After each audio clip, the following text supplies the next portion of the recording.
টানা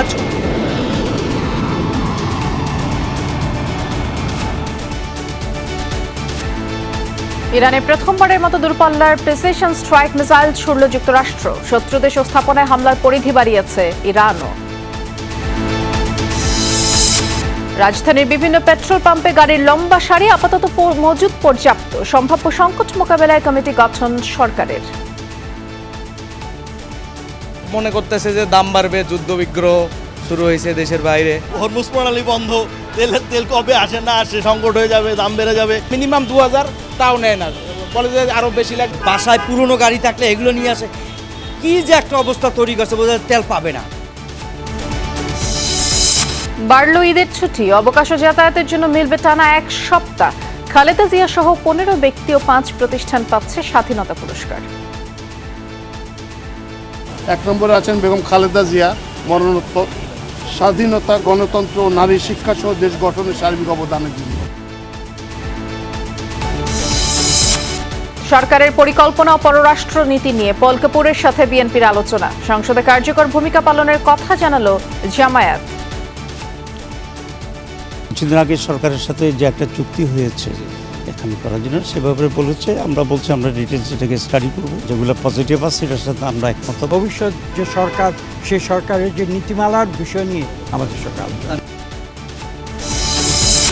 বাংলাদেশ ব্যাংকের নতুন গভর্নরের নিয়োগ বাতিল চায় টিআইবি। র্যাব বিলুপ্তি ও স্বাধীন পুলিশ কমিশন আইন প্রণয়নের সুপারিশ।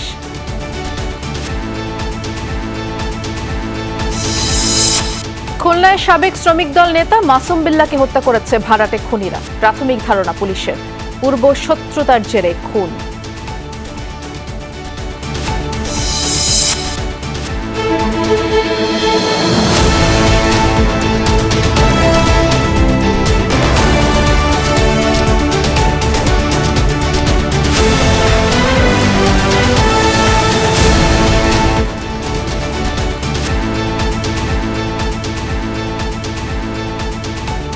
শুভেচ্ছা, আমন্ত্রণ সন্ধ্যার বাংলাদেশে। নুসরাত বৃষ্টির সাথে আছি। শিরোনামগুলো শুনছিলেন।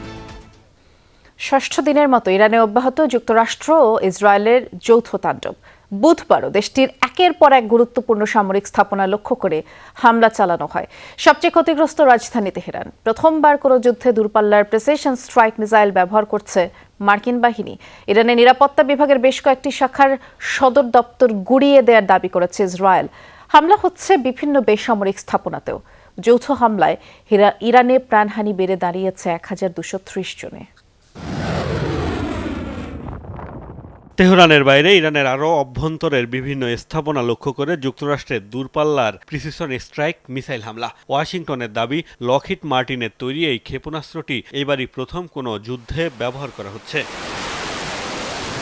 সময়ের সাথে পাল্লা দিয়ে ইরান জুড়ে হামলার পরিধি বাড়াচ্ছে ইসরায়েল ও যুক্তরাষ্ট্র। ইরানের সামরিক অবকাঠামোর পাশাপাশি দেশ দুটির তাণ্ডবের শিকার হচ্ছে অনেক বেসামরিক স্থাপনাও। যুক্তরাষ্ট্রের যুদ্ধমন্ত্রী পিট হেগসেথ কয়েকদিনের মধ্যেই ইরানের আকাশসীমার পূর্ণ নিয়ন্ত্রণ নেয়ার ঘোষণা দেওয়ার পর হামলার মাত্রা বাড়িয়েছে মার্কিন বাহিনী। হামলায় ব্যবহার করছে নতুন নতুন সমরাস্ত্র। ইরানের 20টির বেশি যুদ্ধজাহাজ ডুবিয়ে দেওয়ার দাবি করেছে ওয়াশিংটন। যুদ্ধে যৌথ বাহিনী শক্তিশালী অবস্থানে রয়েছে বলে দাবি ট্রাম্পের।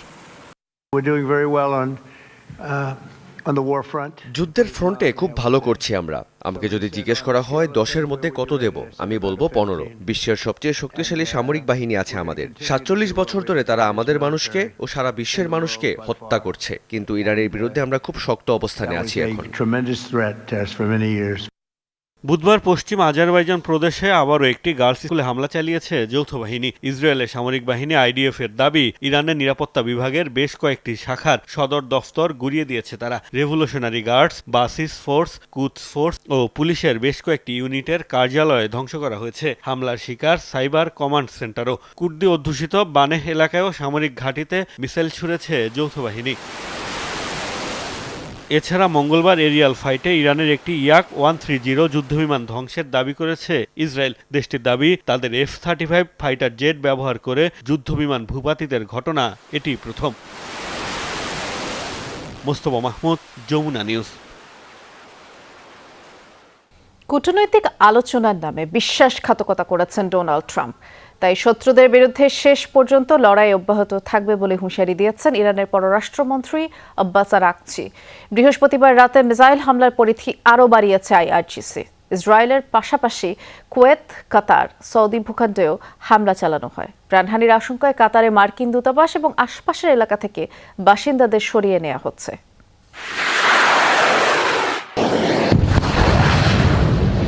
ইসরায়েলি অবস্থান লক্ষ্য করে ছোড়া হচ্ছে একের পর এক মিসাইল। অপারেশন ফতে খাইবারের পাশাপাশি চলছে ইরানের অপারেশন ট্রু প্রমিস। বুধবার ফিলিস্তিনের দখল করা ইসরায়েলি অংশে চালানো হয় এ হামলা। পশ্চিম তীর জেরুজালেম সহ বিভিন্ন স্থানে সফল আঘাত হানে ইরানি মিসাইল। জ্বলতে দেখা যায় ইসরায়েলের যুদ্ধ মন্ত্রণালয়ের দফতর। বিস্ফোরণের ধাক্কায় ভবনের বিভিন্ন অংশ ধসে পড়ে। হামলা হয় তেল আবিবেও। শুধু ইসরায়েলি নয়, সৌদি আরবের ভূখণ্ড লক্ষ্য করেও মুহুর্মুহ ক্ষেপণাস্ত্র হামলা চালিয়েছে ইরান। বিবৃতিতে সৌদি মন্ত্রণালয় জানায় অন্তত 3টি ইরানি ক্ষেপণাস্ত্র ধ্বংস করা হয়েছে। এদিকে ইরানে হামলার আশঙ্কায় কাতারের মার্কিন দূতাবাসের আশেপাশে বসবাসকারীদের সরানো শুরু হয়েছে। ব্যাপক প্রাণহানির শঙ্কায় পদক্ষেপ নেওয়া হয়েছে বলে জানিয়েছে দোহা। এ অবস্থায় ইরানের পররাষ্ট্রমন্ত্রী স্পষ্ট ঘোষণা, ইসরায়েল এবং যুক্তরাষ্ট্রের অবস্থানে হামলা অব্যাহত থাকবে। শত্রুদের তৎপরতা বন্ধ না হওয়া পর্যন্ত এই লড়াই চলবে বলে হুঁশিয়ারি দেন তিনি। প্রেসিডেন্ট ট্রাম্প কূটনীতি ইস্যুতে বিশ্বাসঘাতকতা করেছেন। যুদ্ধের আগে তারা আমাদের সাথে আলোচনায় বসে, তাদের কারণেই পরমাণু আলোচনা ব্যর্থ হয়েছে। এদিকে কুয়েত উপকূলে একটি ট্যাঙ্কার বিস্ফোরিত হয়েছে। আন্তর্জাতিক বিভিন্ন গণমাধ্যমে দাবি, ইরানের পক্ষ থেকে চালানো হামলার কারণেই এই বিস্ফোরণ। মীর মুশফিকা হাসান, যমুনা নিউজ। এবার আজারবাইজানের ভূখণ্ড লক্ষ্য করে একাধিক ড্রোন হামলা চালানো হয়েছে। আজারবাইজানের অভিযোগ, ইরান থেকে এসব ড্রোন ছোড়া হয়েছে। বৃহস্পতিবার দেশটির পররাষ্ট্র মন্ত্রণালয়ের এক বিবৃতিতে এই অভিযোগ করা হয়েছে। বিবৃতিতে বলা হয়, নাকচিভান আন্তর্জাতিক বিমানবন্দরের কাছে একটি ড্রোন বিধ্বস্ত হয়েছে, অন্যটি একটি স্কুলের কাছে পড়েছে। এ ঘটনায় 2 বেসামরিক নাগরিক আহত হয়েছেন। এদিকে আজারবাইজান এই ঘটনার তীব্র নিন্দা জানিয়েছে। ইরানের রাষ্ট্রদূতকেও তলব করা হয়েছে। দেশটির পররাষ্ট্র মন্ত্রণালয় বলেছে, এ ধরনের কর্মকাণ্ড আন্তর্জাতিক আইনের নীতি ও আদর্শের পরিপন্থী। তবে এই ড্রোন হামলার দায় ইরান অস্বীকার করেছে। বেগম খালেদা জিয়া সহ 15 ব্যক্তি এবং 5 প্রতিষ্ঠানকে স্বাধীনতা পুরস্কার 2026 প্রদানের সিদ্ধান্ত নিয়েছে সরকার। সকালে মন্ত্রিপরিষদ বিভাগের সভায় এই সিদ্ধান্ত চূড়ান্ত করা হয়। বিকেলে এক ব্রিফিংয়ে মন্ত্রিপরিষদ সচিব জানিয়েছেন, স্বাধীনতা, গণতন্ত্র, নারী শিক্ষা সহ দেশ গঠনের সার্বিক অবদানের জন্য সাবেক প্রধানমন্ত্রী বেগম খালেদা জিয়াকে মরণোত্তর পদক দেওয়া হচ্ছে। এছাড়া ঈদুল ফিতর উপলক্ষে 18 মার্চ ছুটি ঘোষণারও সিদ্ধান্ত হয়। গণতন্ত্রের ধ্বংসের স্তূপের মধ্য থেকে বেগম খালেদা জিয়া বাংলাদেশের রাজনীতির এক কিংবদন্তি চরিত্র। গণতন্ত্রের প্রশ্নে আপোষহীন আর দেশ জনতার প্রশ্নে প্রচণ্ড দৃঢ় এই রাজনীতিকের গোটা জীবনই ছিল সংগ্রাম মুখর। ক্ষমতায় থেকে কিংবা ক্ষমতার বাইরে থেকে সবসময় দেশপ্রেমের অনন্য এক উদাহরণ সাবেক এই প্রধানমন্ত্রী, যার মৃত্যুর পর গোটা দেশের মানুষের অকুণ্ঠ শ্রদ্ধা ও ভালোবাসা এক অনন্য স্মারক হয়েই থাকবে এই দেশের ইতিহাসে। এবার রাজনীতিক বেগম খালেদা জিয়াকে স্বাধীনতা, গণতন্ত্র ও নারী শিক্ষা সহ দেশ গঠনে সার্বিক অবদানের জন্য মরণোত্তর স্বাধীনতা পুরস্কার 2026-এর জন্য মনোনীত করেছে সরকার। সকালে সচিবালয়ে প্রধানমন্ত্রী তারেক রহমানের সভাপতিত্বে অনুষ্ঠিত মন্ত্রিসভার বৈঠকে এই সিদ্ধান্ত হয়। বিকেলে মন্ত্রিপরিষদ সচিব সাংবাদিকদের জানান, 15 ব্যক্তি ও 5 প্রতিষ্ঠান সংস্থাকে দেয়া হবে এবারের স্বাধীনতা পুরস্কার। স্বাধীনতা পুরস্কার 2026 তারিখে এইটা চূড়ান্ত হয়েছে। এবারে 20 জনকে পুরস্কার দেওয়া হচ্ছে। 1 নম্বরে আছেন বেগম খালেদা জিয়া, মরণোত্তর, স্বাধীনতা, গণতন্ত্র ও নারী শিক্ষা সহ দেশ গঠনের সার্বিক অবদানের জন্য।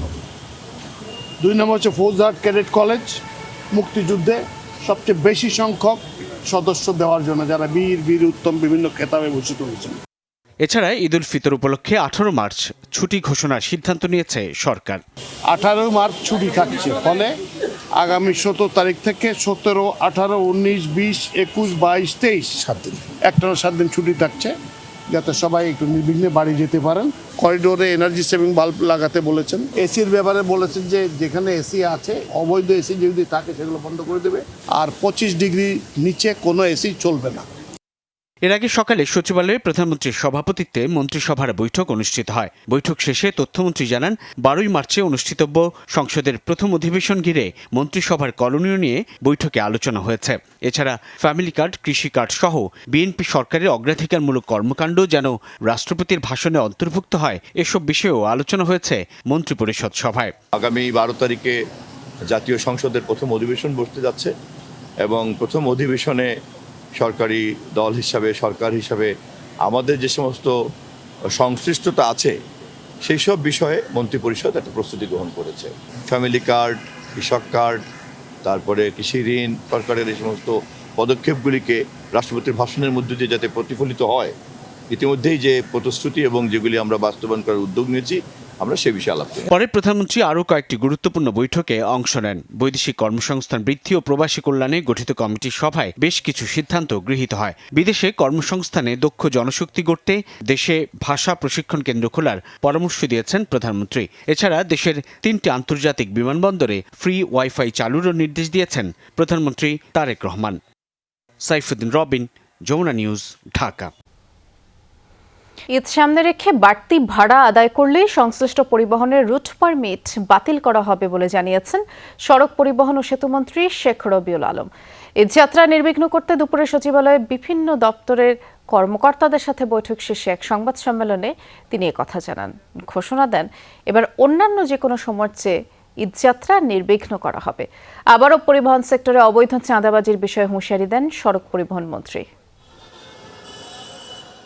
পরিবার পরিজনের সাথে ঈদ করতে প্রতি বছর রাজধানী ছাড়েন 1.5 থেকে 2 কোটি মানুষ, আর এসব মানুষের বেশিরভাগই বাড়ি ফিরেন সড়কপথে। সড়কপথে ঘরমুখ মানুষের এই ঈদযাত্রা নির্বিঘ্ন করতে দুপুরে সচিবালয়ে সংশ্লিষ্ট সব কর্তৃপক্ষকে নিয়ে বৈঠকে বসেন সড়ক পরিবহন ও সেতুমন্ত্রী শেখ রবিউল আলম। পরে এক সংবাদ সম্মেলনে মন্ত্রী জানান, ঈদের 10 দিন আগেই সড়ক ও মহাসড়কের মেরামত ও সংস্কার কাজ শেষ করা, অবৈধ পার্কিং এবং ফিটনেসবিহীন গাড়ি চলাচল বন্ধ করা সহ 28টি সিদ্ধান্ত নেওয়া হয়। একটা স্বস্তির ঈদযাত্রা নিশ্চিত করবার জন্য যার যার অবস্থান থেকে যে দায়িত্ব আছে তা পালন করতে সবাই সক্ষম হবে, এই প্রত্যাশা আমরা রাখছি। আর মানুষ একটা স্বস্তির ঈদযাত্রা, নিরাপদ ঈদযাত্রা পেতে যাচ্ছে বিদায় আমরা নিশ্চিত করছি। মন্ত্রী জানান, ঈদ সামনে রেখে বাড়তি ভাড়া আদায়ের সুযোগ নেই।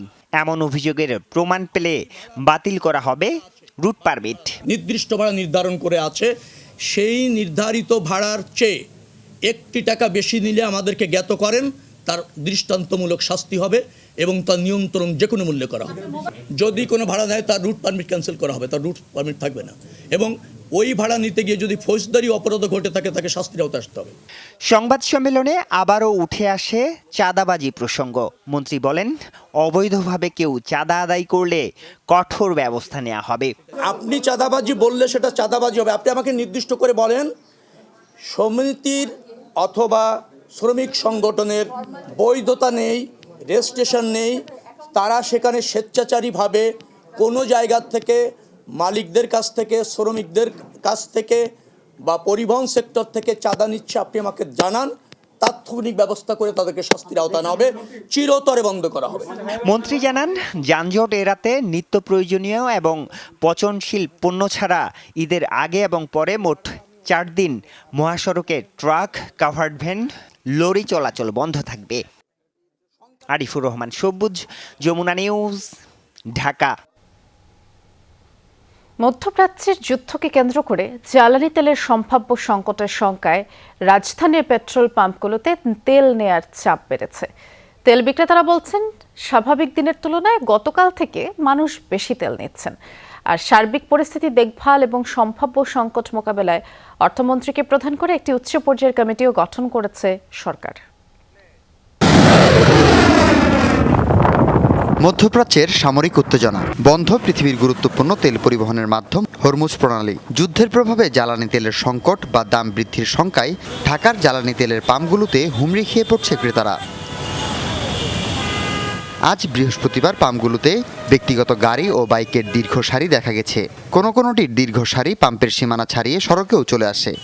হিউমার তো একটা সোর্সে সবাই বলতেছে যে এরকম তেলের দাম বাইরে দেবে, গেলে যাবে, সবার যে অবস্থা হবে আমারও একই অবস্থাই হবে। যেটা লাগছে সেটা আসলে 10-15 দিনের মধ্যে শেষ হওয়ার কথা না। যদি এত বেশি সময় নেয় সেক্ষেত্রে হয়তো বা তেলের দামটা আরো বৃদ্ধি হইতে পারে। মধ্যপ্রাচ্যে যে অবস্থা তাদের তেলের সংকট হওয়ার সম্ভাবনা খুব বেশি। যুদ্ধের পরিস্থিতি ভয়ঙ্কর হতে পারে, এর জন্য আর কি নেই, আর কিছু না। তবে পাম্প কর্মীরা বলছেন আপাতত তেলের কোনো ঘাটতি নেই। হুজুগে পড়ে সবাই বাড়তি তেল নিচ্ছে, যার ফলে স্বাভাবিকভাবেই তাদের উপর চাপ পড়ছে। মানুষই তো বলে, কাস্টমারই তো বলে যে দাম বাড়বে, তেল পাওয়া যাবে না, এই জন্য সবাই ফুল করে নিতে আসে। সবাই তেলের জন্য মানে হাহাকার শুরু করে দিয়েছে। সকাল থেকে রাত্রে 1টা পর্যন্ত একই অবস্থা, সবার তেল লাগবে।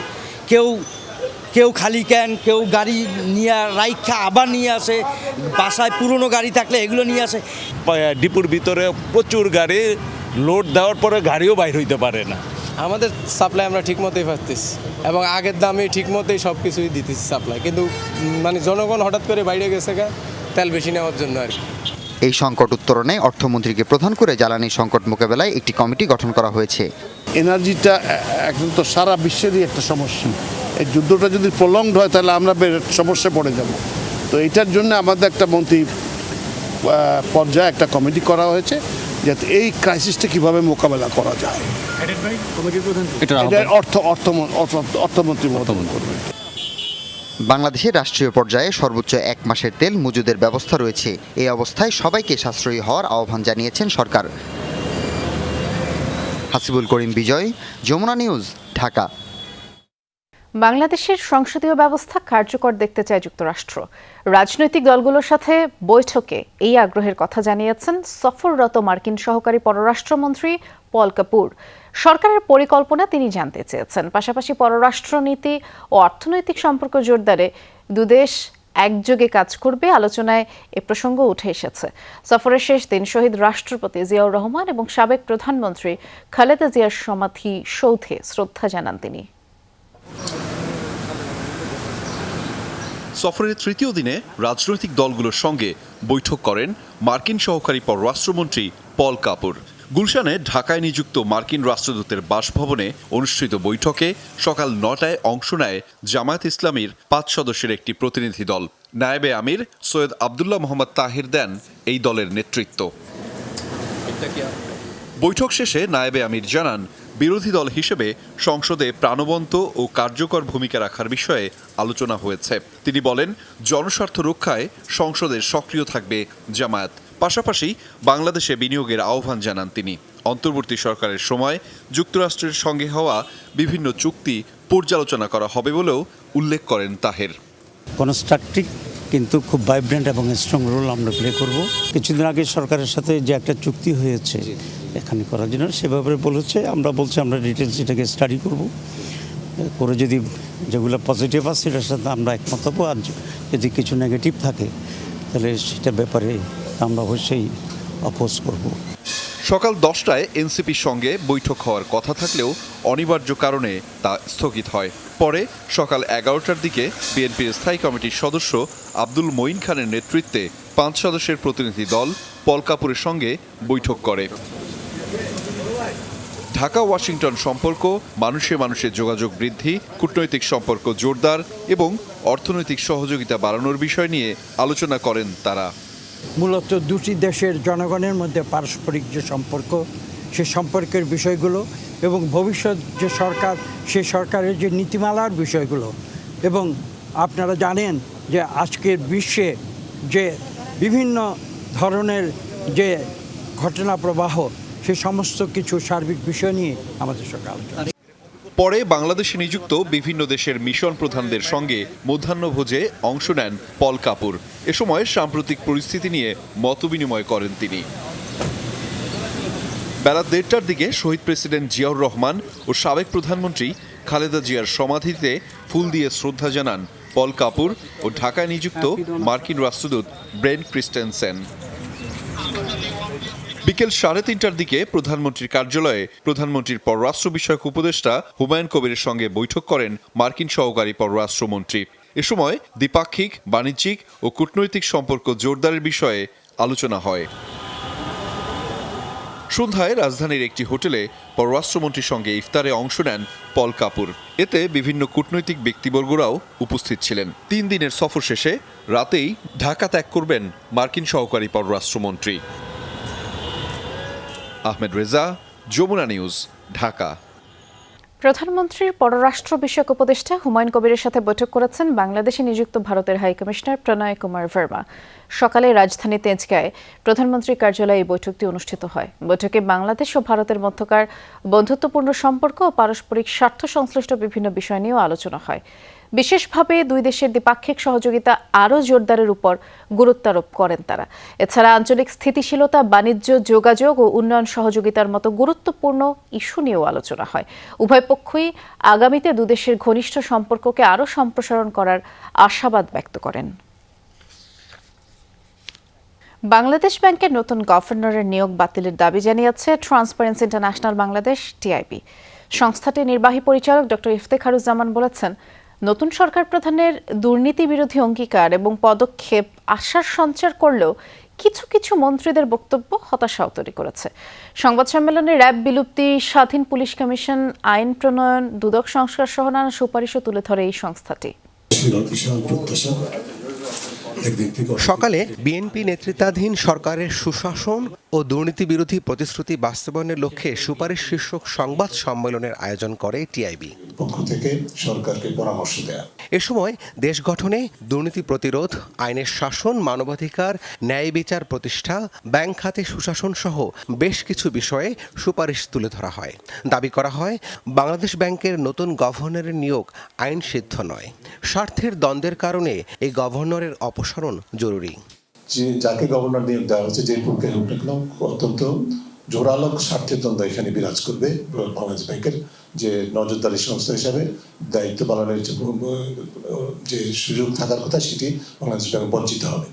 কাজেই এই নেতৃত্বের হাতে বাংলাদেশ ব্যাংক ছেড়ে দেওয়াটা সামনের 5 বছরের জন্য কোনো অবস্থায় গ্রহণযোগ্য হতে পারে না বলে আমরা মনে করি। দুর্নীতি প্রতিরোধে নতুন সরকার প্রধানের অঙ্গীকার ও পদক্ষেপে আশার সঞ্চার করলেও কিছু কিছু মন্ত্রীর বক্তব্যে হতাশাও তৈরি হয়েছে বলে জানান ইফতেখারুজ্জামান। ইতিমধ্যে মানুষের মধ্যে আশা সঞ্চার করেছে, আমাদের মধ্যে আশা সঞ্চার করেছে, কিন্তু পাশাপাশি আমরা মনে করছি যে কিছু কিছু বিষয় ইতিমধ্যে দৃষ্টান্ত দেখা যাচ্ছে যেটি উদ্বেগজনক। কোনো একজন মন্ত্রী যখন চাঁদাবাজিকে বৈধতা দেওয়ার কথাটা বলে। অন্তর্বর্তী সরকারের পুলিশ কমিশন অধ্যাদেশ 2025 বাতিল করে স্বাধীন পুলিশ কমিশন আইন প্রণয়নের দাবি জানানো হয় সংবাদ সম্মেলনে। সেই সাথে র্যাব বিলুপ্তির সুপারিশ করেন টিআইবি প্রধান। মানুষের দীর্ঘদিনের প্রত্যাশা একটা স্বাধীন পুলিশ কমিশন। রাব্বি সিদ্দিকী, যমুনা নিউজ, ঢাকা। বিএনপিকে ক্ষমতায় আনতে অন্তর্বর্তী সরকারের মধ্যে থেকে নানা ষড়যন্ত্র করেছেন বর্তমান পররাষ্ট্রমন্ত্রী ডক্টর খলিলুর রহমান। সকালে জামায়াত ইসলামের কেন্দ্রীয় কার্যালয়ে হওয়া সংবাদ সম্মেলনে এই অভিযোগ তুলেছেন দলটির নায়েবে আমির ডাক্তার সৈয়দ আব্দুল্লাহ মোহাম্মদ তাহের। তিনি আরও অভিযোগ করেন, সাবেক উপদেষ্টা রিজওয়ানা হাসানের বক্তব্যে ইলেকশন ইঞ্জিনিয়ারিং এর প্রমাণ মিলেছে। দাবি তোলেন, জাতির সামনে ইলেকশন ইঞ্জিনিয়ারিং এর বিষয়টি স্পষ্ট করতে হবে সাবেক উপদেষ্টাদের, কারণ জাতির সুষ্ঠু নির্বাচনের আকাঙ্ক্ষাকে তারা ভণ্ডুল করে দিয়েছে। গণভোটের রায় নিয়ে বলেন, জনগণ সংস্কারের পক্ষে রায় জানিয়েছেন, কিন্তু এই সরকার সংস্কার প্রক্রিয়া থেকে সরে এসে নানাভাবে জনগণের স্বার্থের বিরুদ্ধে দাঁড়াচ্ছে।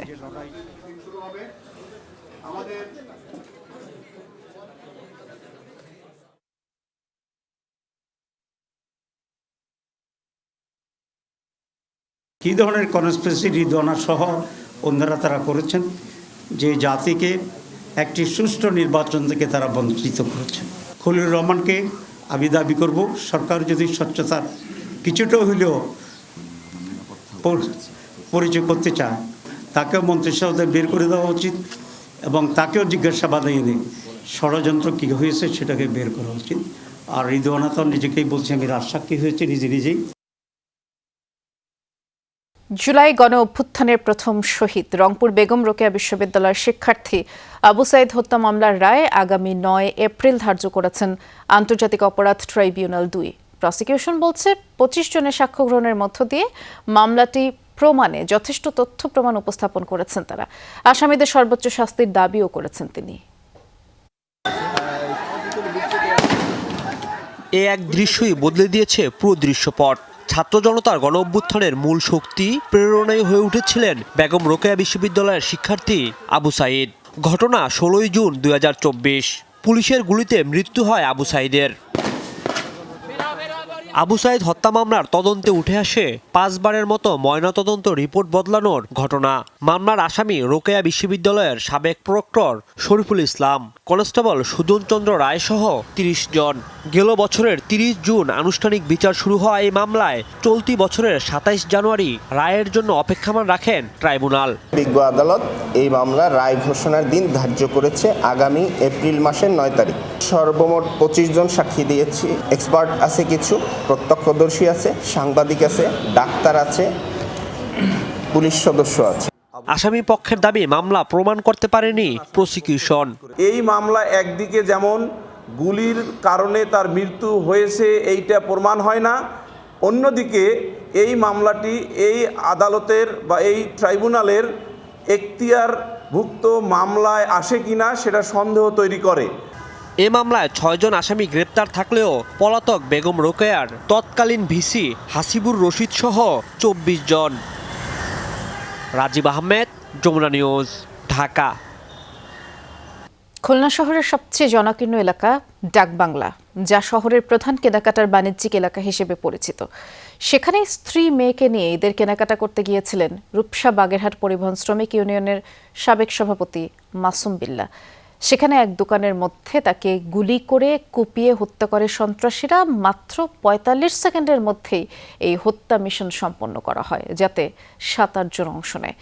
এই হত্যা ঘটনার সাথে বি কোম্পানি নামের সন্ত্রাসী গ্রুপের নাম উঠে এসেছে।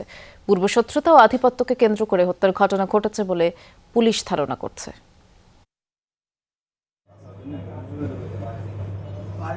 সিসিটিভি ফুটেজে দেখা যায় সন্ত্রাসীদের তাড়া খেয়ে একটি জুতার শোরুমে ঢুকে পড়েন মাসুম বিল্লাহ। সেখানেই প্রথমে শটগান দিয়ে খুব কাছ থেকে তাকে গুলি করে একজন, পড়ে গেলে আরেকজন চাপাতি দিয়ে কোপানো শুরু করে। পরবর্তীতে পিস্তল হাতে তৃতীয় ব্যক্তি মাসুমকে পরপর 2টি গুলি করে বেরিয়ে যায়। প্রকাশ্যে এমন হত্যার ঘটনায় হতবাক স্বজনরা।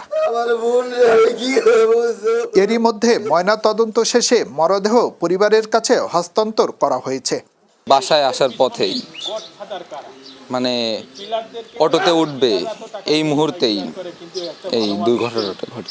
সবার সাথে ভালো ব্যবহার করতো, আর যদি কোনো কিছু হতো তা আমাদের কাছে শেয়ার করতো। এরকম ধরনের ন্যাক্কারজনক ঘটনা যেন আর না ঘটে সেদিকেও আমরা প্রশাসনের দৃষ্টি আকর্ষণ করি। সবচেয়ে জনবহুল এলাকায় এভাবে খুনের ঘটনায় ব্যবসায়ীদের মধ্যে আতঙ্ক ছড়িয়েছে। হত্যার ঘটনায় অপরাধীদের শনাক্ত করে দৃষ্টান্তমূলক শাস্তির দাবি তাদের। লোকজন বাটার থেকে দৌড়ে বেরোচ্ছে, সময় আমরা তাকাই দেখি যে শব্দ হয়েছে, 3টা-4টা ফায়ার হয়েছে। দেখ সবাই ছুটোছুটি করতেছে, আমরা যাদের মতো পালাই চলে গেছে এখান থেকে। ওপেন শহরের পর যদি এরকমভাবে ঘটনা ঘটে, আমরাও নিজেরাও এখানে খুবই হতাশ। কিলিং মিশন শেষে বেরিয়ে যাওয়ার সময় অশোক ঘোষ নামের একজনকে বিদেশি পিস্তল সহ স্থানীয়দের সহায়তায় আটক করেন নগরীর ডাকবাংলা মোড়ে কর্তব্যরত এক ট্রাফিক পুলিশ। পুলিশ জানায় হত্যার মিশনে 7-8 জন অংশ নেয়। একটি পক্ষ ছিল তথ্য আদান প্রদানে, আরেকটি পক্ষ ছিল সরাসরি কিলিং মিশনের সম্পৃক্ত। হত্যার মিশনে অংশ নেওয়া 3 জন ঘটনার আধা ঘন্টা আগে ময়লাপাতা মোড়ে জড়ো হন। এরপর অস্ত্র ভাগাভাগি করে চলে যান ডাকবাংলা মোড়ে। সংবাদ পাওয়ার পরপরই আমাদের ট্রাফিক ডিভিশন এবং আমাদের ক্রাইম ডিভিশন তাৎক্ষণিকভাবে গিয়েছিলেন এবং ঘটনার সঙ্গে জড়িত একজনকে আমরা অ্যারেস্ট করেছি। অস্ত্র সহ তাকে ধরা হয়েছে, তাকে বিরুদ্ধে অস্ত্র মামলা হয়েছে, তাকে কোর্টে চালান দেওয়া হচ্ছে। আর ডেড বডি পোস্টমর্টম করা হয়েছে, পোস্টমর্টম শেষ করে নিকটতম আত্মীয়দের কাছে হস্তান্তর করা হয়েছে। পুলিশ কর্মকর্তার দাবি, পূর্বশত্রুতা ও আধিপত্য বিস্তারকে কেন্দ্র করে এই হত্যাকাণ্ড ঘটায় রনি চৌধুরী ওরফে গ্রেনেড বাবুর লোকজন। খুলনায় বি কোম্পানি নামে পরিচিত রনি চৌধুরী বর্তমানে নবাব নাম ধারণ করছেন তিনি। শহরের প্রায় সব আলোচিত হত্যাকাণ্ডের সাথে উঠে এসেছে তার নাম। একটি হত্যা মামলায় যাবজ্জীবন সাজাপ্রাপ্ত রনি চৌধুরী বর্তমানে কোথা থেকে অপরাধ জগৎ নিয়ন্ত্রণ করছে তা জানে না পুলিশ। আসামি সেটা তার মোবাইল আমরা চেক করে দেখেছি যে নবাব নামে বি কোম্পানির যে বাবু, ব্র্যান্ড বাবু, তার সঙ্গে সে ঘটনার আগে বিভিন্নভাবে যোগাযোগ করেছে, বিভিন্ন সময় যোগাযোগ করেছে। ঘটনার 5 মিনিট আগেও কথা বলেছে। অশোক যে আসামে অস্ত্রশস্ত্র ধরা পড়েছে তার সঙ্গে কারা কারা ছিল সেই নামগুলো আমরা পেয়েছি। তো সেটা নিয়ে আমরা কাজ করছি, আমাদের ডিবি টিমও কাজ করছে। শেখ আল এহসান, যমুনা নিউজ, খুলনা। ঈদের আনন্দ মানেই নতুন পোশাকের ঘ্রাণ, আর সেই আনন্দ কয়েক গুণ বেড়ে যায় যদি পরিবারের সবাই একই রঙের বা নকশার পোশাকে সেজে ওঠেন। কয়েক বছর ধরেই জনপ্রিয় হয়ে ওঠা ফ্যামিলি সিরিজ ড্রেস এবারও বাজিমাত করছে ঈদ বাজারে।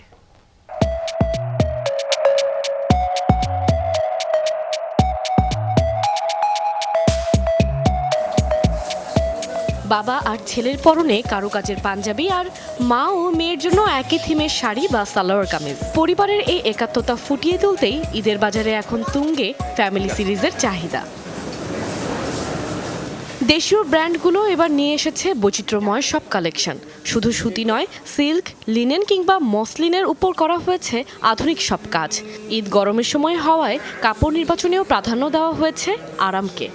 ভালো লাগে আর কি দেশি পোশাক পরতে, বিশেষ করে হাজব্যান্ডের সাথে একটু একরকম কিনতে চেষ্টা করি, মিলিয়ে যে একই ধরনের পরতে চেষ্টা করি। বাবা ছেলে একসাথে আসছি এই পাঞ্জাবি কেনার জন্য, ম্যাচিং করে কিনবো, আর সামনে গরমের সিজন দেখে সুতি দেখে পরবো। বাচ্চাদের জন্য, ফ্যামিলি মেম্বারদের জন্য সাধারণত আমরা চেষ্টা করি আর কি যে সেম ক্যাটাগরি, সেম মানে কালার কম্বিনেশনটা করার চেষ্টা করি। বাচ্চাদের জন্য দেখছি বাবার সাথে ম্যাচ করে ঈদের সকালবেলা পাঞ্জাবি পরবে, ভাবছে একসাথে ম্যাচ করে পরলে বাবা ছেলে মানাবে। বিক্রেতারা বলছেন কয়েক বছর আগেও এই ট্রেন্ড সীমিত ছিল, কিন্তু এখন তা ছড়িয়ে পড়েছে সব বয়সীদের মাঝে। 4 জনের পরিবারের জন্য এসব পোশাকের দর ব্র্যান্ড ভেদে শুরু হয়েছে 12,000 টাকা থেকে।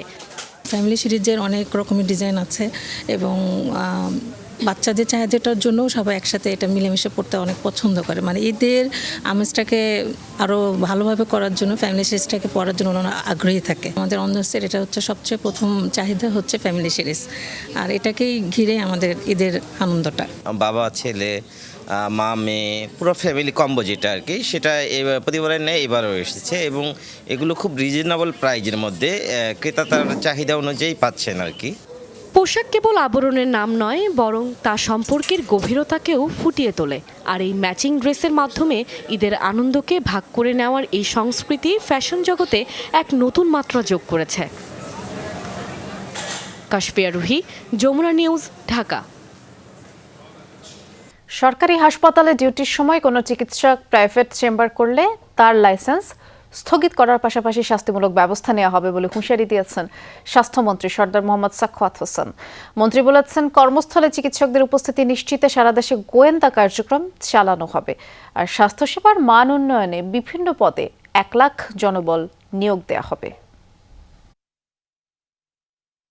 ডিউটির সময় কর্মস্থলে অনুপস্থিত থেকে প্রাইভেট একটি ক্লিনিকের চেম্বারে রোগী দেখছিলেন শরীয়তপুর সদর হাসপাতালের junior consultant doctor Rajesh Majumdar. বেসরকারি একটি টেলিভিশনের এমন সংবাদ নজরে আসে প্রধানমন্ত্রী তারেক রহমানের। সাথে সাথেই স্বাস্থ্যমন্ত্রীকে ফোন করে নির্দেশ দেন ব্যবস্থা নেয়ার। ওনার নিয়মিত দায়িত্ব রেখে উনি প্রাইভেট কাজটা করতেছেন, ইহা কি অনৈতিক না? সাংবাদিক সাহেব জিজ্ঞাসা করেছেন। এই নিউজটা আমাদের মাননীয় প্রধানমন্ত্রীর ভিডিওটা ওনার দৃষ্টিগোচর হয়েছে। দুপুরে সংবাদ সম্মেলনে স্বাস্থ্যমন্ত্রী জানান, ওই চিকিৎসককে কারণ দর্শানোর নোটিশ দেয়া হয়েছে, পাশাপাশি 6 মাসের জন্য তার লাইসেন্স স্থগিত করেছে বিএমডিসি। শাস্তির ব্যবস্থা নিতে নির্দেশনা দেয়া হয়েছে স্বাস্থ্যসেবা বিভাগকেও, যা অন্য চিকিৎসকদের জন্য সতর্কবার্তা বলেন মন্ত্রী। কোনো ডাক্তার যদি ওনার ডিউটিরত অবস্থায়, ডিউটি থাকাকালীন অবস্থায় যদি সরকারি সময়ের ভিতরে ডিউটি রেখে যদি বাইরে গিয়ে কোনো প্র্যাকটিস করেন, the same thing shall be taken. আমরা এবার লাইসেন্স স্থগিত করে দেব যাতে করে আর প্র্যাকটিসটা করতে পারে। মন্ত্রী জানান, স্বাস্থ্যসেবার মান উন্নত করতে মিডওয়াইফ, ফার্মাসিস্ট, টেকনোলজিস্ট সহ বিভিন্ন পদে 1 লাখ জনবল নিয়োগ দেবে সরকার, যার 80% হবেন নারী। নার্সের সংখ্যা কম, অন্যান্য টেকনিশিয়ানের সংখ্যা কম। আমাদের 74,000 পোস্ট বর্তমানে খালি আছে। আমরা আরও 1 লক্ষ নিয়োগ করতে যাচ্ছি ক্যাটেগরি করে। সরকারি ঔষধ যেন সাধারণ মানুষ পায় তা নিশ্চিত করা হবে বলে জানান স্বাস্থ্যমন্ত্রী। আমাদের গোয়েন্দা বিভাগকে আমরা বলেছি ওনারা ওখানে লক্ষ্য রাখবেন ওই মেডিসিনটা কেউ বাইরে বিক্রি করে কিনা। আরিফুর রহমান সবুজ, যমুনা নিউজ, ঢাকা। সুনামগঞ্জে এক কিশোরীকে ধর্ষণের অভিযোগে মামলা হয়েছে। অভিযুক্ত 3 জনকে গ্রেফতার করেছে পুলিশ। পুলিশ জানায় সোহেল নামের এক ব্যক্তির সাথে প্রেমের সম্পর্ক গড়ে ওঠে কিশোরীর। পরবর্তীতে তাকে বাড়িতে নিয়ে সপ্তাহ 2 রাখে সোহেল। বিষয়টি নিয়ে মায়ের সাথে বাকবিতণ্ডা হলে এরশাদ নামে বন্ধুর বাসায় মেয়েটিকে রাখে এবং এ সময় ওই কিশোরী বাবা মায়ের কাছে যেতে চাইলে তাকে সিএনজি অটোরিকশায় নিয়ে রওনা হয় এরশাদ ও তার বন্ধু মাসুম। বিশম্ভরপুর উপজেলায় পৌঁছে নির্জন সড়কে নিয়ে মেয়েটিকে তারা ধর্ষণ করে এবং পরে কিশোরীকে তাদের আরেক বন্ধু জুয়েলের বাসায় নিয়ে যায়। এক পর্যায়ে ধর্ষণের বিষয়টি জানাজানি হলে জুয়েল ও সোহেল মেয়েটিকে সুনামগঞ্জ সদর হাসপাতালে ভর্তি করে। ভুক্তভোগী বাদী হয়ে মামলা করেছেন। এ ঘটনায় সোহেল, এরশাদ, মাসুমকে গ্রেফতার করা হয়েছে। জাতিসংঘ সাধারণ পরিষদের 81তম অধিবেশনের সভাপতি পদে বাংলাদেশের প্রার্থী পররাষ্ট্রমন্ত্রী ডক্টর খলিলুর রহমানের প্রতি সমর্থন জানিয়েছে লিবিয়া। প্রধানমন্ত্রী পররাষ্ট্র বিষয়ক উপদেষ্টা হুমায়ুন কবিরের কাছে এই সমর্থনের কথা জানান বাংলাদেশে নিযুক্ত লিবিয়ার রাষ্ট্রদূত আব্দুল মুতলিব এস.এম. সুলেমান। বৃহস্পতিবার প্রধানমন্ত্রী পররাষ্ট্র বিষয়ক উপদেষ্টার সাথে বাংলাদেশে নিযুক্ত লিবিয়ার রাষ্ট্রদূত সৌজন্য সাক্ষাৎ করেন। উপদেষ্টা এই সমর্থনের জন্য লিবিয়া সরকারের প্রতি ধন্যবাদ ও কৃতজ্ঞতা প্রকাশ করেন। সাক্ষাৎকালে বাংলাদেশ ও লিবিয়ার মধ্যকার দ্বিপাক্ষিক সম্পর্ক, পারস্পরিক সহযোগিতা বৃদ্ধি, আন্তর্জাতিক বিভিন্ন ইস্যুতে একযোগে কাজ করার বিষয়েও আলোচনা হয়। এ ছিল আজকের সন্ধ্যার বাংলাদেশের আয়োজনে। সাথে থাকার জন্য ধন্যবাদ সবাইকে।